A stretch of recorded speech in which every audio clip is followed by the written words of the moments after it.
These are ridiculously easy. The only way that you can get this constant here, 6, at the end of this whole trinomial is by multiplying this constant here by this. When you do FOIL, that's the L in FOIL, last. This last constant term by this constant term. And 2 times what gives you 6? Well, 2 times 3. So that number is 3. That missing number is 3. And you can check it by foiling. You can say, okay, first, k times k, k squared. Outer, k times 3, 3k. Inner, 2 times k, 2k.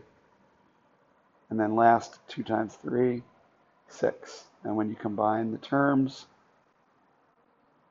the like terms I should say, 3k plus 2k is 5k, which is what you had at the start, plus that constant of 6.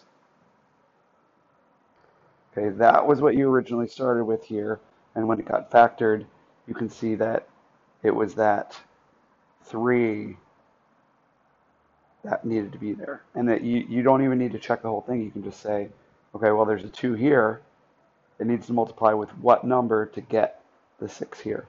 So doing the same thing on the second one, you say, okay, we've got a 24 here, right? So negative 4 times negative what gives you positive 24?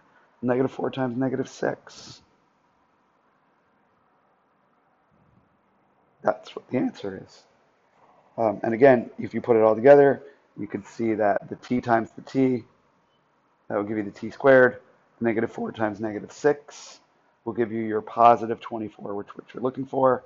And just to check what the outer and inner terms are, you would get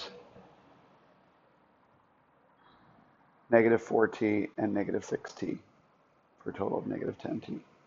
Just if you wanted to check it and be sure what you're doing.